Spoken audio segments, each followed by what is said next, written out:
Lalu bagaimana lagi keadaan penduduk surga itu? Mereka selalu merasa senang dan bahagia. Tiap hari, tiap saat yang dirasakan cuma itu saja. Tidak diselingi seperti kehidupan di dunia ini, di mana senang berseling dengan susah, bahagia berganti dengan derita, ada senyum bahagia, ada tangis menahan derita. Itu romantika kehidupan di dunia. Di akhirat itu tidak akan pernah ditemui dalam surga nanti. Orang selalu merasa senang karenanya di sana tidak ada keluh kesah, tidak ada orang yang murung, tidak ada orang yang narik nafas panjang sambil menghitung bintang di langit. Selalu merasa senang dan selalu merasa bahagia. Lalu bagaimana kondisi fisik mereka? Di surga tidak ada orang yang cacat, baik ia cacat rohani ataupun cacat jasmani. Seperti yang kita temui di dunia ini, ada saja cacatnya. Kadang-kadang jasmani sehat, rohaninya sakit. Kadang-kadang rohaninya bagus, jasmaninya cacat. Di surga orang sempurna, komplit, cukup. Tidak ada yang cacat rohani ataupun yang cacat jasmani. Kalau dalam kehidupan di dunia ini mereka cacat, bagaimana?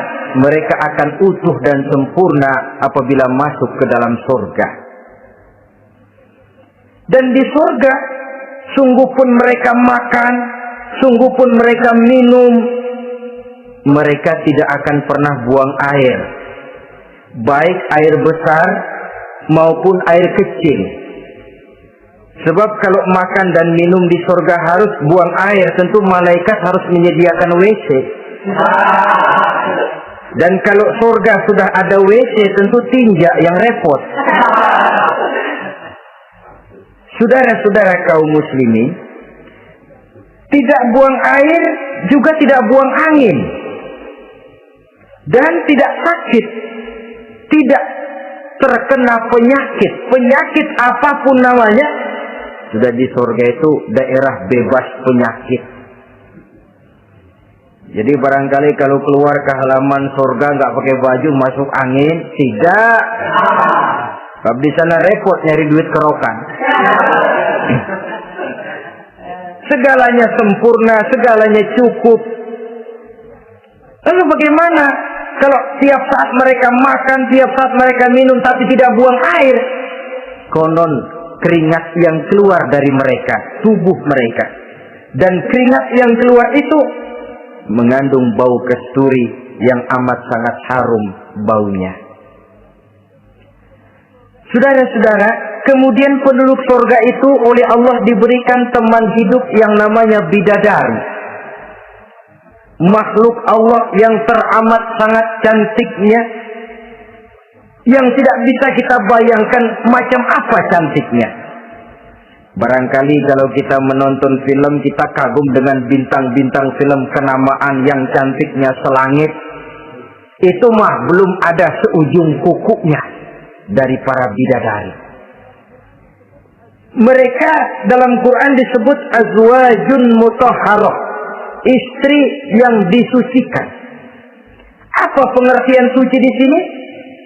Belum pernah tersentuh sebelumnya, baik oleh manusia, baik oleh jin, baik oleh malaikat sekalipun. Jadi memang orisinil, build-up dari sononya belum kepake. Khusus untuk manusia yang masuk surga. Belum pernah kepegang sama manusia. Jangankan manusia, jin dan malaikat saja belum pernah megang. Lahirkan di dunia sekarang ini, kita mau cari barang orisinil sudah repot. Ya mujurlah kalau saudara menemukan seorang gadis yang orisinil paten, masih build up, barangkali mujur. Tapi umumnya terutama di kota-kota besar, ya sudah kita dapat second hand juga masih lumayan. Kalau tidak rongsok-rongsok bener mah Ini kadang-kadang sudahlah second hand, kondisinya juga 30%, udah mesti nyervis melulu kita. Saudara-saudara, azwajun mutahharah, belum pernah tersentuh oleh siapapun. Lalu makna tahara ini, mereka selalu suci, tidak pernah baik menstruasi atau mencret. Tidak pernah. Dan kalau perempuan kita, istri-istri kita di dunia ini kan 1 minggu dalam sebulan terkena dapat fasilitas dia untuk tidak sholat, untuk tidak ibadah, masa haid itu.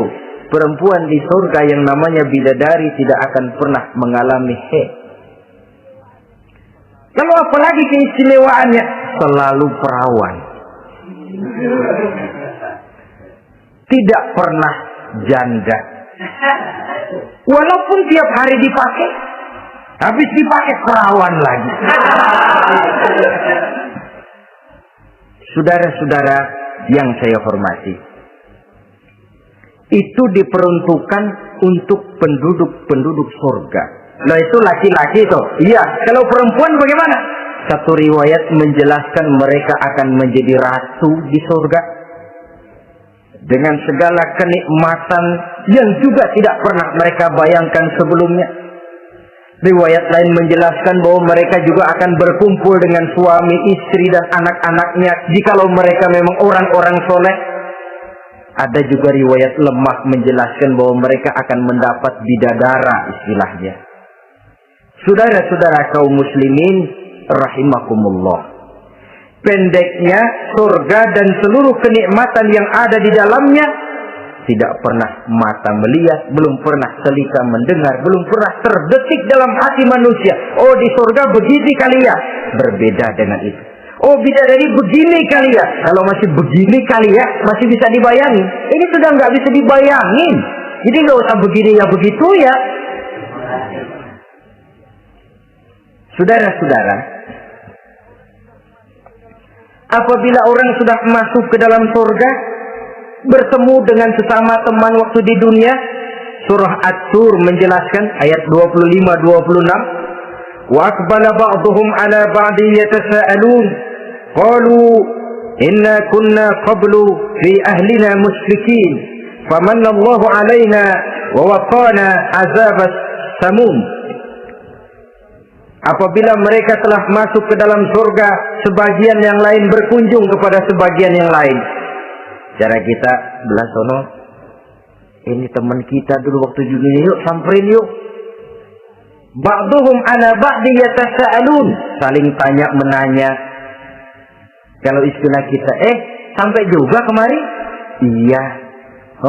Saya waktu di dunia dulu sebenarnya sudah khawatir takut mendapat azabnya Allah, tapi Allah memberikan karunia kepada saya diselamatkan dari azab, dari mara bahaya neraka, sampailah saya ke dalam surga ini. Alhamdulillah. Bagaimana kabarnya ente? Alhamdulillah saya juga sampai ke surga ini. Si fulan bagaimana? Nyangkut kali dia mah di neraka. Yatasaalun, saling tanya menanya hal ihwal dan keadaan mereka.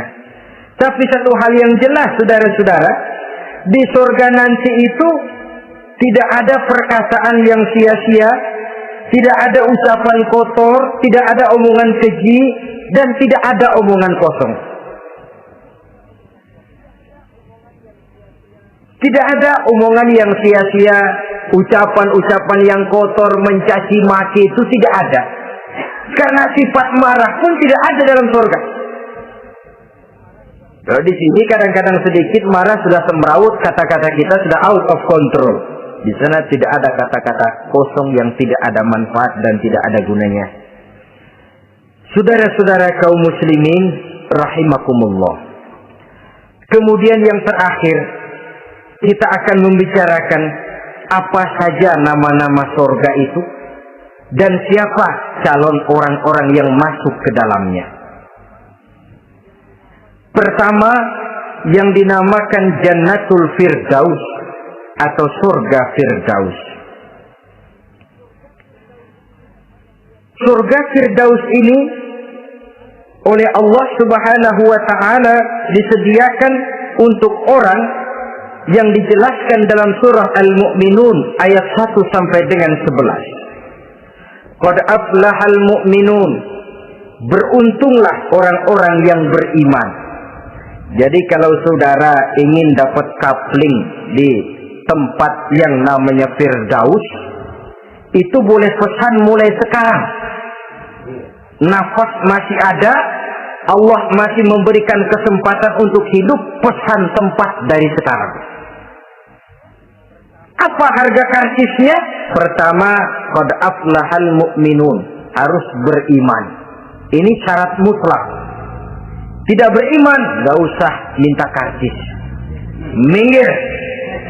Ini karcis pertama harus untuk orang yang beriman. Setelah itu yang kedua apa? Allazina hum fi salatihim khashi'un. Mereka yang khusyuk di dalam salatnya. Jadi untuk mendapat tiket ke surga Firdaus itu setelah beriman khusyuk di dalam salat. Artinya khusyuk tarkul ghair li ajlil amal. Meninggalkan yang lain dan hanya memfokuskan diri kepada satu pekerjaan yang sedang dihadapi. Kalau kita makan sambil ngobrol, itu namanya makannya nggak khusyuk.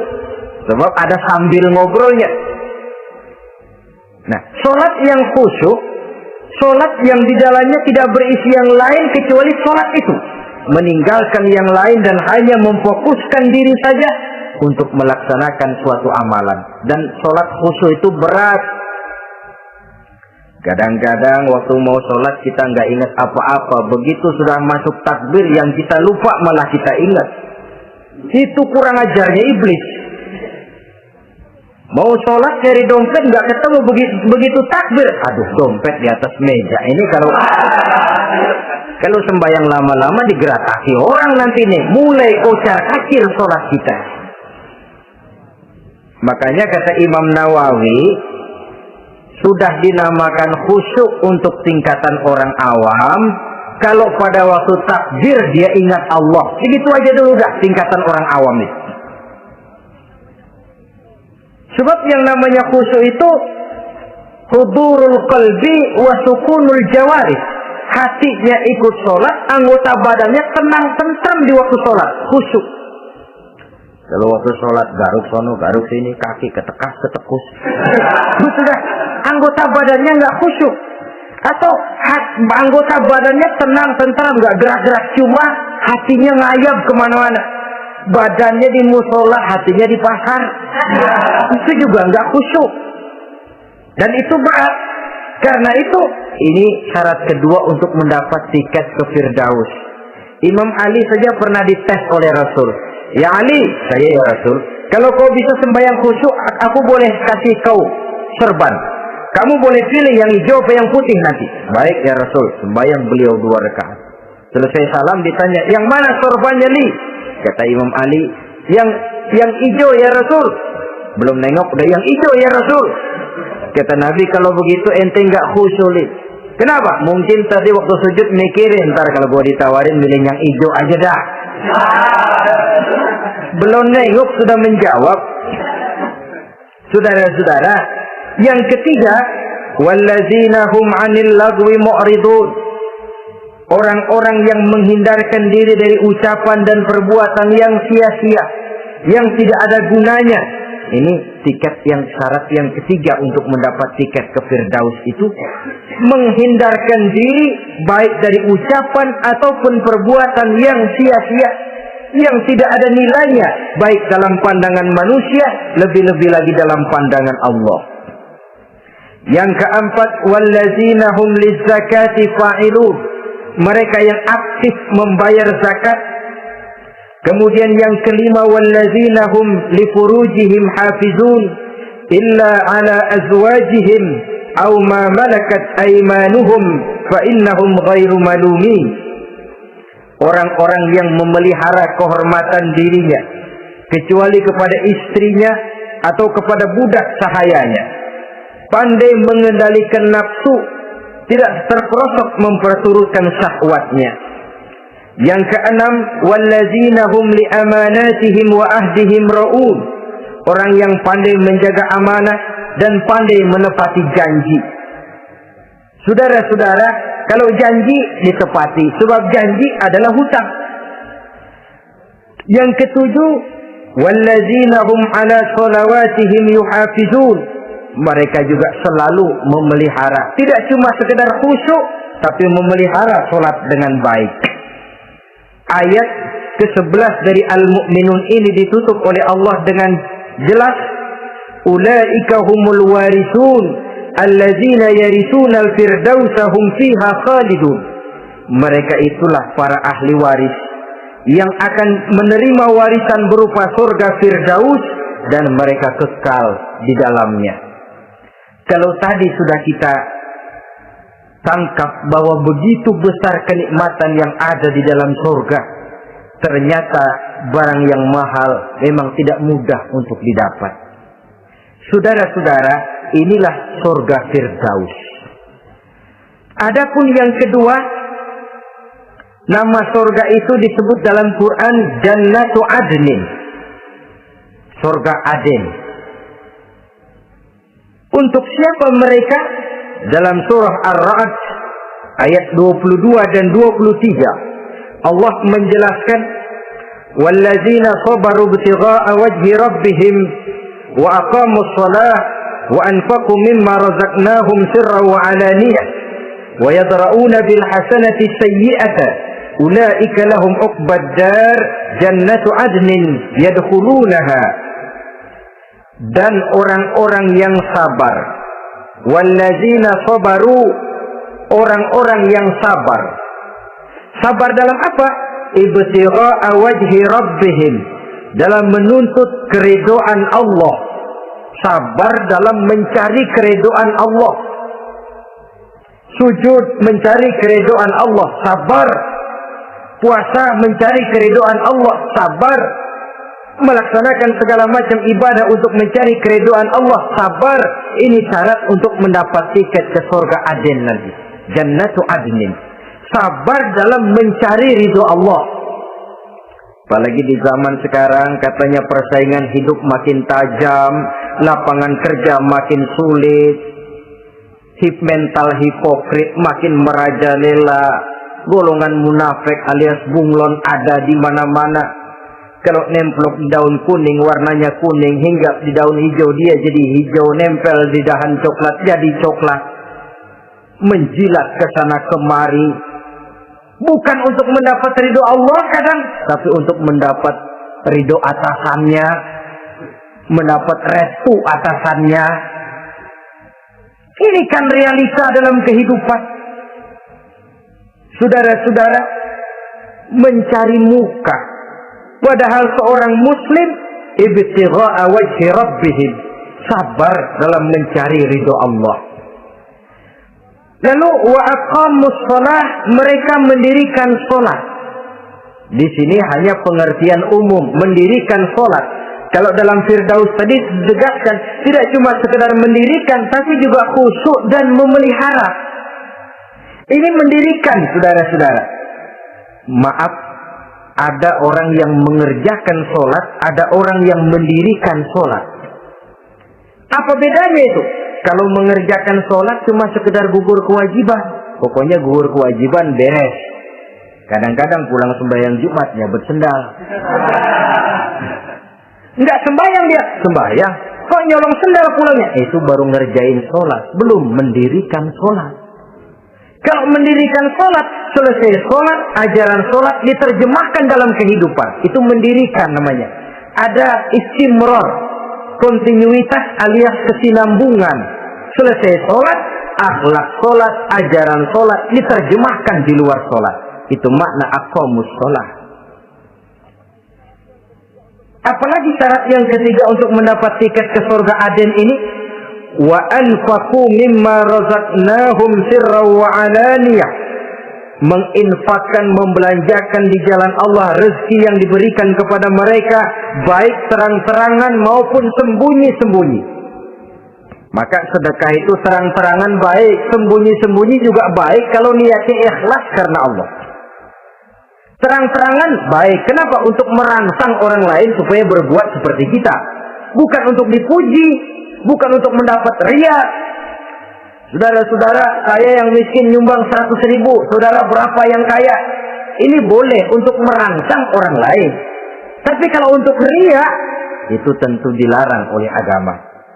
Terang-terangan boleh, sembunyi juga boleh. Bahkan itu yang dianjurkan oleh Nabi. Tangan kiri tidak tahu apa yang diberikan oleh tangan kanannya. Saudara-saudara, lalu yang keempat, wa yadra'una bil hasanati sayyi'ata. Mereka menolak kejahatan dengan kebaikan. Dia hanya tidak berteriak-teriak tentang kemiskinan, tapi melakukan usaha bagaimana mengatasi kemiskinan. Dia tidak hanya berteriak dengan mengemukakan berbagai macam kemunkaran, tapi mengimbanginya dengan menanamkan segala macam kebajikan. Seperti sekarang ini tuh. Air saja kalau cuma dibendung tapi tidak disalurkan kan ngebludak, jebol bendungan. Kita cuma teriak anak-anak muda dihantam oleh kebudayaan barat yang merusak moral. Tapi mana kebudayaan Islam kita? Gak pernah kita timbulkan. Musuh kita adalah kemiskinan dan kebodohan, jelas. Tapi apa langkah ekonomi yang kita lakukan untuk mengatasi kemiskinan? Dan bagaimana upaya kita meningkatkan mutu pendidikan? Kadang-kadang yang mutunya baik, mahalnya nggak kejangkau oleh lapisan rakyat yang di bawah menengah ke bawah ini. Itu yang jadi problem. Orang yang mendapat tiket ke surga Adnan ini, mereka menolak kejahatan dengan mengimbanginya, melakukan kebajikan. Tidak cuma teori, tidak cuma propaganda, tapi ada langkah konkret bahwa untuk membentengi kemaksiatan harus diperbanyak munkarat. Untuk mengimbangi segala macam perbuatan durjana harus dikembangkan majelis taklim pesantren, menghidupkan akhlak Islamiyah dalam kehidupan sehari-hari.